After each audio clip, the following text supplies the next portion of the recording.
Hi guys! Welcome back to my vlog. It's been a while since I posted a vlog. Pero eto na ako, I'm back. And ngayon, ang vlog natin for today is a day in my life. Pero bago magsimula, intro muna. 1, 2, 3, go!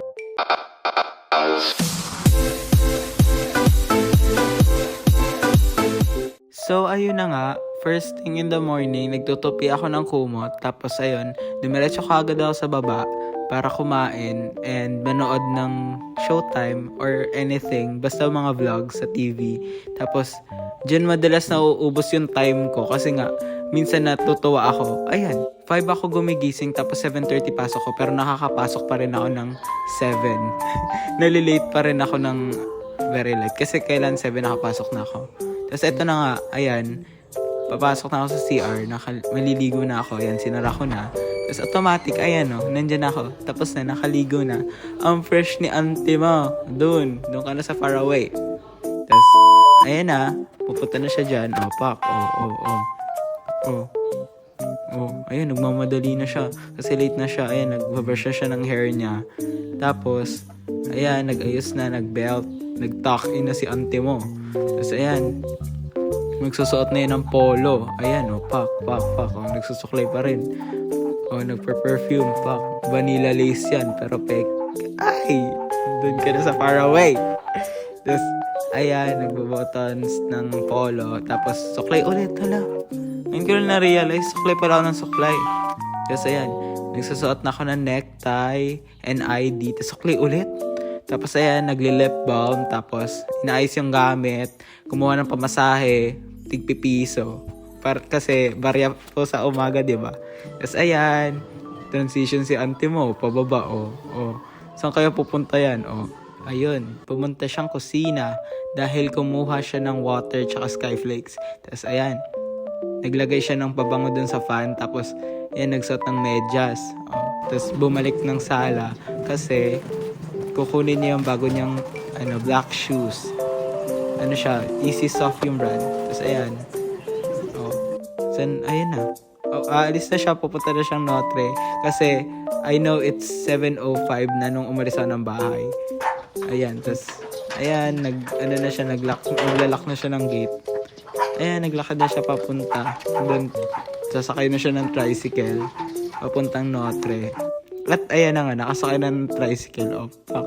Ang bilis, nagaganon pa. Dahil doon, nakarating na siya ng Notre agad-agad. Bayad agad. Sabay takbo, bala na. Kasi yan, doon kami sa pinakataas. So, doon, ayun na, nakakit siya ng 5th floor. Tapos, ayan, hingal na hingal pa siya. Naglakad, nasa dulo pa yung room. Kaya ganun. Tapos, nandito si Rosetta. Nagre-reklamo si Mia, dito nawawala wallet niya.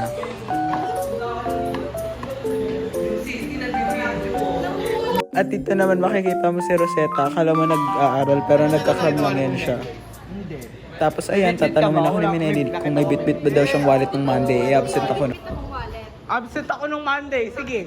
Tapos bigla may makikita na naman si David. Ayan, hindi-trip na naman si Ante. Baka lawyer yan ni Minelli. Sus. Yung subukan, dahil baka masubukan sa Hawak ko yung admin ng UE. Kalat yung mga mukha. At ayun na nga, malalaman niyo dyan natatakbo ang kandidato ng SK. Ano naman yung cute? Nawawala kasi wallet ni Minelli. Hindi niya alam kung saan niya nilagay. Ilagay sa likod. Video ko ng mga yung highlight. Ayan, binigyan ako ni Rosetta ng coquette na clip. Thank you, Rosetta. Kasama ka na. Tapos ayan, hahanapin naman ni Bonete yung cellphone niya kay Rosetta. Ate, hindi ako nahawak ng mga dirty po. Sabi ni Mama. Charot-charot lang yan. Lumalaman yun, Ate ko. Ganda-ganda mo. Pangit-pangit mo naman. Wait nga lang kita eh.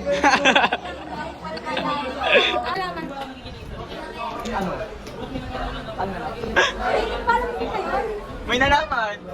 May na-discover. Ayun siya guys, Shopee.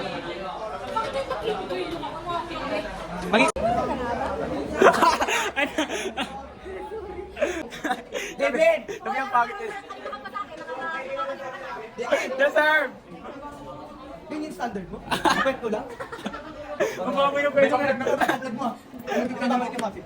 Bakit na YouTube ka naman Tapos ayan, last subject na PR1, so research yan. Nag-ayos kami sa research, tapos ano yan, nag-i-evaluate kami. Tapos binigyan kami ni ma'am na i-evaluate namin yung mga sarili namin para mahiya naman kami. Huy, eme! Ayan, pinatago na sa insertion. Tapos ito yung ano namin, picture namin sa PR1, tsaka advisor namin. Wow, ganda. Sabi ka Ayun. na sa day in my life. Part na day in my life ko, hindi na ako ko yung phone. Ayan, bardagulan lagi namin ni ma'am yan. Kukunin ko phone niya, tapos tatago ko. Kaya yung tumbler niya, tatago ko sa bag, tapos ilalabas namin pag nasa baba na kami. Ganyan, tapos, ayan, kinausap siya ng klase namin. Tapos, andito si Claire. Pinapakita dito na, kapag uwian, apaka-chaotic ng room namin. Like, sobra. Ayan.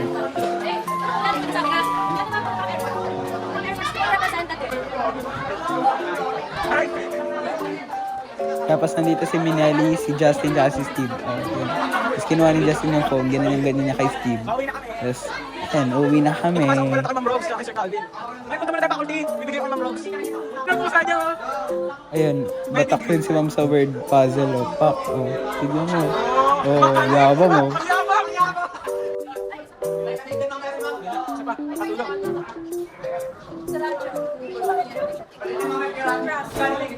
Ayan, din niya na ma-analyze kung ano yung word na pinuputray ng apat na pictures. Tapos ma-ano ni, yung classmate ko, mahulaan. Use age na po. Like, S ma'am. Sagutan ko na yan. Ang galing. Tara na, ma'am. Hi, Ali. Sali ka na sa day in my life. Hi, Misty. Tingin ka naman. Kaya naman siya. Hi guys, so nagtatap po ako kay Nick ngayon kasi hindi niya sinabi sa akin na absent siya ng Monday.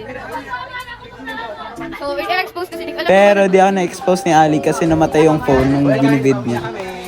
Ay, hindi magsasya. May kapal. Sorry po. Hindi ko kasalanan yan kasi nasa kalsada. Hindi talaga. Wala siya naman. Ito talaga, oh. Ma'am, saan kayo pupunta, ma'am? Mamawin na kayo? Mamawin. Bater. Bumabater. Si ano po, si Ma'am Mika Norsho po. Kumalik tayo sa conference.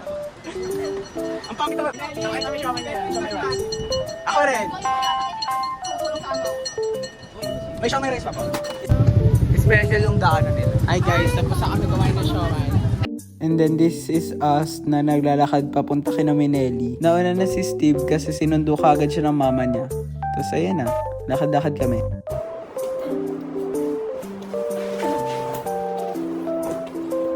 So, hi guys. I know it's been a while since nag-upload ako ng vlog. And itong vlog na to, it's a day in my life. Pero half day lang kami ngayon sa Notre. Kasi may prom ang Notre. Kasi hindi ako sumama. Obviously, kasi ayoko. Tapos, lang pa lang. Gusto ko lang ipakita kung ano yung daily routine ko bago pumasok. Tapos, yung mga vlog rin namin mga kakaibigan, gano'n. Tapos, ayun nga, as you guys all know, wala na ako sa UE because nandito na ako sa Cavite nakatira.